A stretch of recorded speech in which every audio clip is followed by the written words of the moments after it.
Bonjour à tous et bienvenue pour ce podcast un peu particulier de CPI Sport parce qu'on va dire que c'est un peu une réaction à chaud à l'annonce de la liste des 23 bleus sélectionnés pour la Coupe du Monde à venir. Donc on va reprendre un peu en détail les différents postes, voilà ce que vient d'annoncer Didier Deschamps, ainsi que les réservistes, donc nos surprises, les absents, etc., etc. Je précise que forcément, ce genre d'analyse, c'est quelque chose d'un peu subjectif. Voilà, on a tous des joueurs qu'on aimerait voir, on a tous nos raisons de préférer un joueur plutôt qu'un autre. Donc voilà, je vais donner mon analyse, mon avis, et forcément, tout le monde ne sera pas d'accord, c'est normal. On va donc commencer par les gardiens. Alors là, pour le coup, pas de surprise. Hugo Lloris, Steve Mandanda, Alphonse Areola. Hugo Lloris numéro 1, Steve Mandanda numéro 2 et Areola numéro 3. À ce niveau-là, il n'y a pas de hiérarchie, il n'y a pas de changement de hiérarchie depuis quand même de nombreux mois en équipe de France. Ça n'a pas de raison de changer. Lloris joue dans une grande équipe dans le championnat d'Angleterre. Ok, il y a eu cette fameuse erreur de relance contre la Suède, mais globalement, il est plutôt fiable. Voilà, pas grand-chose à dire là-dessus. C'est tout à fait normal. Alphonse Areola, un peu plus jeune, qui va pouvoir maintenant gagner de l'expérience dans un grand rendez-vous. Il a déjà montré sur le huitième de finale de Champions League contre le Real qu'il savait être au niveau de ce genre d'affiche. Bon, là, on va pas se mentir, il aura pas beaucoup de temps de jeu, mais voilà, c'est logique. On passe à la défense. Les quatre défenseurs centraux, on pouvait les pressentir, en tout cas trois d'entre eux, Raphaël Varane, Samuel Umtiti et Presnel Kimpembe, qui sont des cadres maintenant aussi de l'équipe de France depuis de nombreux mois. Ça bouge pas trop à ce niveau-là. La charnière titulaire, ça sera Varane Umtiti, Kimpembe remplaçant à gauche et le remplaçant à droite. Il en fallait un pour contrebalancer la blessure de Laurent Koscielny, qui malheureusement a été touché au tendon d'Achille et a dû renoncer à la Coupe du Monde. Ça aurait été un maillon important de l'équipe de France. Malheureusement, voilà, les blessures, ça fait partie du football. Et Didier Deschamps a choisi Adil Rami pour le remplacer. Adil Rami qui avait déjà intégré l'équipe de France pour l'Euro 2016 grâce à des absences sur blessure.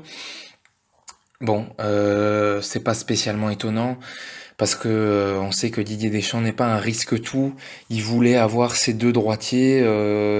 Il est un peu, voilà, c'est quelqu'un d'assez classique dans sa façon de voir la tactique du jeu et je le voyais pas aligner une charnière de deux gauchers. Il lui fallait absolument un remplaçant pour Varane à droite, enfin non, à droite de la charnière, et c'était Adil Rami, logiquement, qui vient de faire une finale de l'Europa League avec l'OM, etc., qui est un joueur d'expérience et qui apportera au groupe, même s'il n'a pas beaucoup de temps de jeu, quoi qu'il arrive, on peut comprendre ce choix. Et ensuite, par contre, les latéraux, c'est là que c'était le gros point d'interrogation de cette liste, parce qu'il y a pas de hiérarchie. On sait que c'est le poste faible, clairement, de l'équipe de France depuis plusieurs années.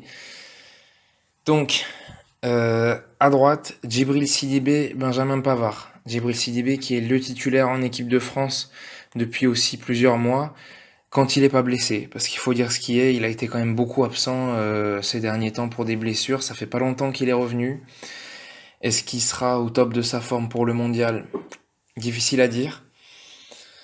En tout cas, bon, c'est quand même potentiellement le meilleur latéral droit. Même si on sait qu'il a toujours ses absences défensives, etc. Et que finalement, s'il est pris, c'est aussi faute de mieux. Mais bon, voilà. Et le deuxième, c'est Benjamin Pavard. Alors là, c'est plus surprenant, parce que certes, il a été appelé ces derniers mois, lui aussi, clairement faute de mieux.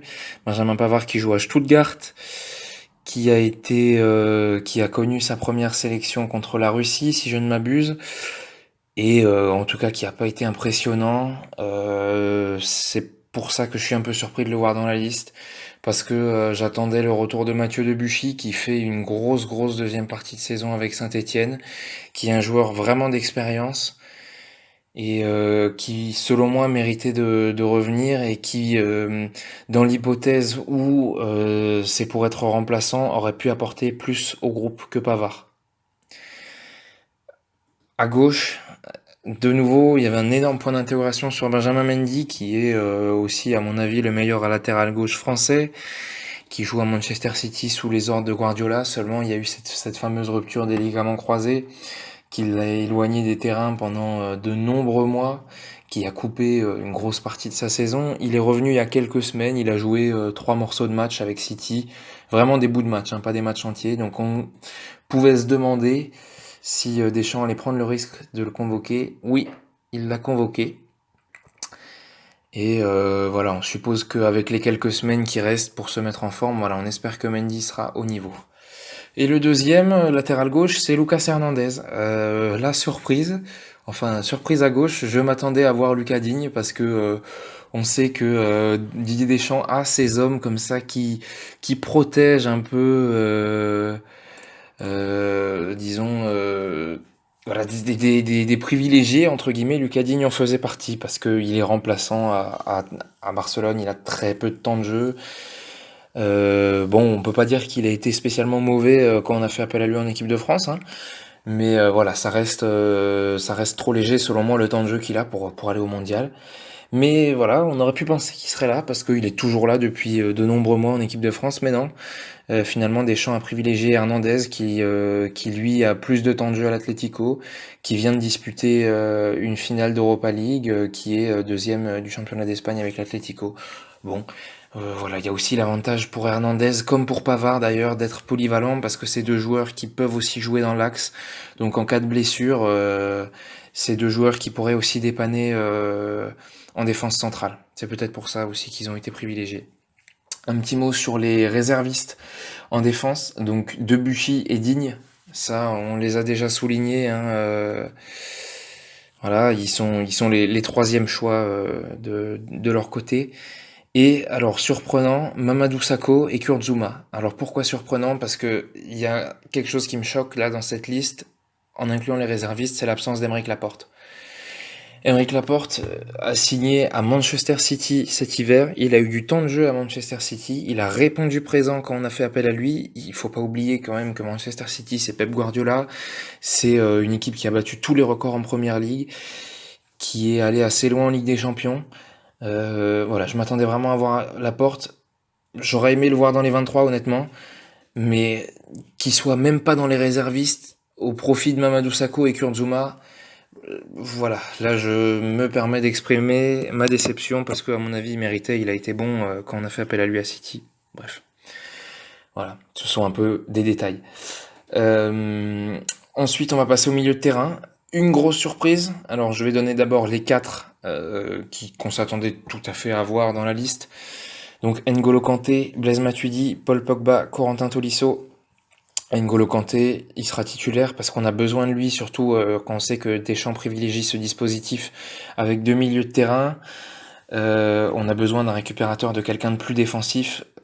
Il est indispensable en équipe de France, N'Golo Kanté. Ah, ça reste à savoir à qui il sera associé dans les 11 de départ. Ça devrait être Paul Pogba ou Blaise Matuidi, même si Corentin Tolisso finalement mériterait sa place aussi. Je pense que dans l'esprit de Deschamps, Pogba part quand même au-dessus.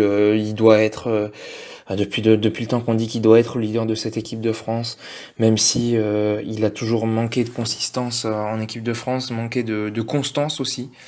Mais voilà.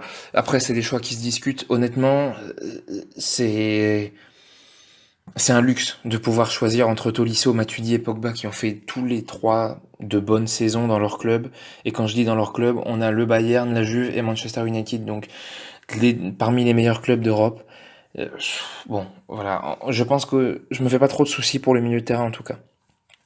Mais la surprise, c'est le cinquième homme, c'est Steven Nzonzi qui a été préféré à Adrien Rabiot. Rabiot était aussi convoqué régulièrement depuis longtemps en équipe de France. Il avait même eu sa chance.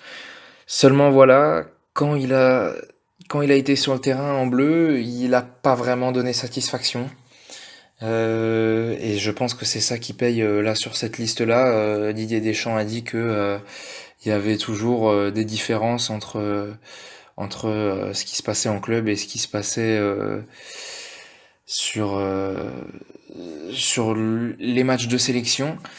Et en effet, je pense que Rabiot paye ça parce qu'il a fait quand même une grosse saison avec Paris. Il est quand même dans les réservistes. Nzonzi, lui, c'est le FC Séville, c'est un très bon joueur, il a fait aussi une bonne saison à Séville, mais il a eu aussi une période compliquée où il était en froid avec son entraîneur, sur le départ, etc. Pendant longtemps, il n'a pas joué. Bon, je pense pas qu'il aura énormément de temps de jeu au vu de la qualité des quatre autres. Enfin l'attaque. L'attaque, il y avait énormément de combinaisons possibles en fonction de ce qu'avait en tête Didier Deschamps, notamment au niveau de l'utilisation de Kylian Mbappé. Enfin, il y a beaucoup de joueurs comme ça qui étaient polyvalents. Il y avait des questions aussi concernant des éventuelles blessures, etc. Donc je vais vous donner les noms des attaquants qui ont été retenus.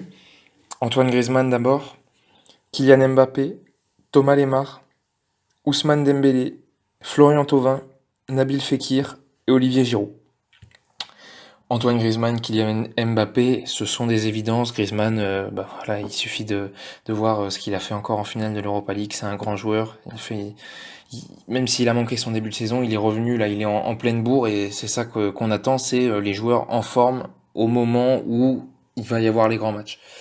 Mbappé, évidemment, le futur de l'équipe de France, le talent, etc., etc. Je vais pas en rajouter parce que les médias en font déjà suffisamment sur Mbappé. Bon, c'est logique qu'il soit dans la liste.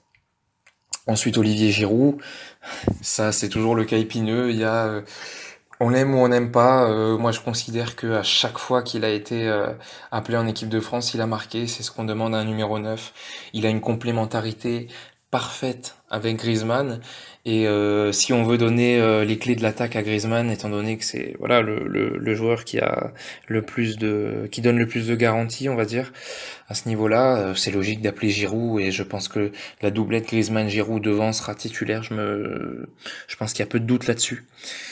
Je vois Mbappé sur le côté droit aussi titulaire et à gauche vraisemblablement Thomas Lemar. C'était aussi une question. Thomas Lemar, est-ce qu'il serait dans la liste, sachant que euh, il est vraiment en méforme là ces derniers temps. La fin de saison avec Monaco est compliquée. Donc bon, c'était le doute, savoir si il allait quand même être appelé, sachant qu'il a eu des périodes de blessures, etc., qu'il a du mal à revenir. Mais au contraire de ce que je disais tout à l'heure pour Rabiot, Lemar, lui, à chaque fois qu'il a été appelé en bleu, il a été bon. Globalement, il est toujours, il est souvent décisif et il est toujours actif et il est assez complémentaire avec Griezmann, Mbappé et Giroud. Donc les quatre là seront probablement titulaires. Il nous en reste trois. Ousmane Dembélé, je suis pas surpris de le voir là, et je suis assez d'accord avec ce choix, même si c'est vrai que lui aussi il est soumis à une rude concurrence à Barcelone. Il a eu du mal il a aussi été gêné par une grave blessure, hein, et puis il a eu du mal à s'imposer tout simplement dans ce club. Mais il a quand même joué quelques matchs importants. Je me souviens de ce huitième de finale retour au Camp Nou contre Chelsea où il avait été étincelant.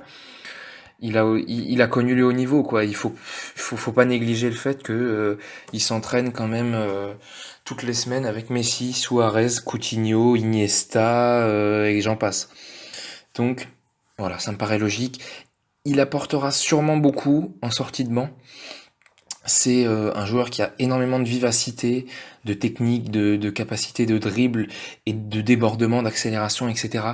Et il peut avoir le rôle d'impact player dans un match, par exemple, si contre une défense fermée, le faire entrer à la 70e minute, je pense qu'il peut beaucoup apporter. Ensuite, on a Florian Thauvin. Un peu moins d'accord avec le choix de Florian Thauvin, même si j'enlève rien à sa saison qui est extraordinaire. Il a des statistiques fantastiques avec Marseille. Je pense qu'il aurait mérité d'être élu meilleur joueur de la Ligue 1 sur cette saison. En revanche, pour moi, la liste des 23, ça se juge sur l'instant T. Et là, il est sur une pente descendante. On l'a vu encore hier sur la finale de l'Europa League avec Marseille. Il a été complètement inexistant. Et ça fait quand même plusieurs semaines qu'il a plus l'impact qu'il avait avant. Et physiquement, c'est aussi logique qu'il baisse de régime. La saison a été longue. Marseille a joué beaucoup de matchs. Et donc, c'est pour ça que je suis un peu surpris. Enfin, Nabil Fekir. Voilà, c'était aussi un doute. Il mérite sa sélection. Maintenant, voilà, ça dépendait des autres choix qu'allait faire Deschamps. Les places étaient très très chères en attaque. Je vais revenir après avec les absents. Nabil Fekir, voilà, en dehors des périodes où il a été blessé, il a quand même été très bon avec l'OL. Le doute que j'aimais, c'est que avec l'OL, il joue dans un fauteuil, dans un système qui est fait pour lui, même s'il a aussi bougé pendant la saison, hein. Il a joué un peu plus reculé au milieu, ça lui est arrivé, mais c'est vrai que souvent il a été placé à cette pointe du losange, numéro 10, derrière deux attaquants. Et voilà, il a ses repères dans le club, etc. Jusqu'à présent, il m'a jamais ébloui quand il a été appelé en équipe de France, même si c'est vrai qu'il n'a pas eu énormément de temps de jeu jusqu'ici. Je trouve qu'il n'a pas vraiment marqué de points. Maintenant, je le vois vraiment comme une doublure d'Antoine Griezmann à ce poste-là de deuxième attaquant avec Olivier Giroud ou même Kylian Mbappé. Donc il n'aura pas énormément de temps de jeu, mais je pense qu'on peut lui faire confiance. En tout cas, c'est un joueur qui a du ballon et ça fera du bien. Alors maintenant, les réservistes que je compte comme des absents, et puis les autres absents. Le premier auquel je pense, c'est Alexandre Lacazette. Je suis surpris, déçu de ne pas le voir dans la liste, parce que il est revenu très très fort sur les dernières semaines avec Arsenal, et comme je l'ai déjà dit, moi je juge vraiment sur la forme du moment, et à ce niveau-là, je voyais Lacazette au-dessus de Thauvin, par exemple. Et je le voyais possiblement doublure de Giroud, quelqu'un qui peut marquer des buts aussi en tant que super sub. Et voilà, il fait une bonne fin de saison avec Arsenal. Je pense qu'il aurait mérité. Surtout que sur les dernières fois où il a été appelé en équipe de France, j'ai trouvé qu'il avait assez bien répondu contre l'Allemagne par exemple. Il avait été pas mauvais. Enfin voilà, je pense qu'il aurait mérité d'être là. Ensuite, on a Wissam Ben Yedder, qui est l'autre avant-centre qui fait une très bonne saison. Je le mets peut-être un tout petit peu derrière Lacazette au niveau de l'expérience, etc. Lui aussi aurait potentiellement mérité parce qu'il a fait une bonne saison, mais les places sont tellement chères en attaque qu'il est réserviste aussi. Autre réserviste, Anthony Martial. Pas spécialement surpris parce que Martial, c'est un manque de régularité qui lui coûte sûrement sa place aujourd'hui, que ce soit à Manchester United ou en équipe de France. Voilà, il a fait des bons passages.